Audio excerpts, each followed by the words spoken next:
Dimanche 15 janvier 1967, la télévision fait son apparition en noir et blanc dans quelques foyers et dans des points de vision à Cayenne. Inauguration faite en présence de Raymond Jacquet, secrétaire général du département d'Outre-mer, et de André Astou, directeur adjoint de l'ERTF. Le programme ce jour-là a débuté à 19h30 précise, avec la première speakerine de l'histoire de la télé en Guyane, Josiane Lambert, qui avait été sélectionnée parmi 7 autres candidates. J'avais le trac, comme je crois toute personne qui aurait été à ma place, puisque c'était la première fois, les contacts avec la caméra qu'on ne connaît pas au départ. Et puis, si on pense aux milliers d'yeux qui avaient les yeux braqués sur leur petit écran, c'était pas si simple que ça. On avait des émissions telles que celle de Denise Glaser, comme Accordéon Variété. Discorama, voilà, c'est ça. Les émissions enfantines, le manège enchanté, et puis Nounours, là, qui était très attendu des petits-enfants. Le premier journal télévisé réalisé ce même 15 janvier 1967 a été présenté par Christian de Biasi. C'était ce que l'on appelle de la radio filmée avec très peu de moyens. À cette époque, c'était la pellicule qui dominait. Le développement des films se faisait aux Antilles. Nous avons démarré sans caméraman, sans labo de développement, car à l'époque c'était du film, il n'y avait pas encore la vidéo, sans monteur, sans même installation de montage. Autant dire que l'actualité locale, nous ne la couvrions pas. Dans un premier temps, ou vraiment fort peu, avec des caméras muettes. Vous avez connu sans doute la fameuse Belle et Noël. Nous avions 2 pigistes caméramans.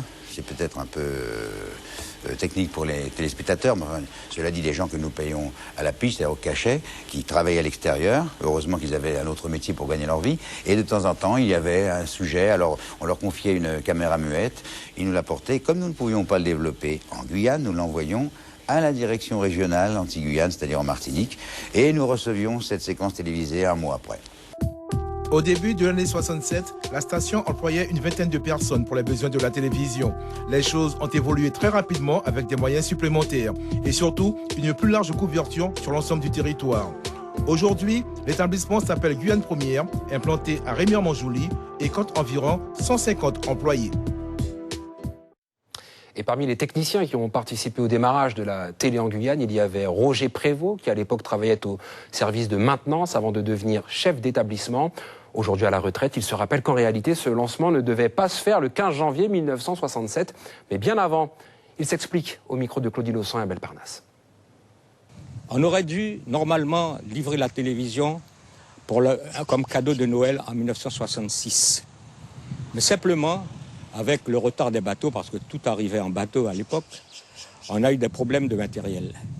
Donc on l'a repoussé au 15 janvier 67. Et il ne faut jamais oublier que la première télévision de Guyane a eu lieu ici, dans ce bâtiment, le 15 janvier 1967. À l'époque, nous n'avions qu'un CAT. C'est quoi un CAT? Un CAT, c'est un centre d'actualité télévisée.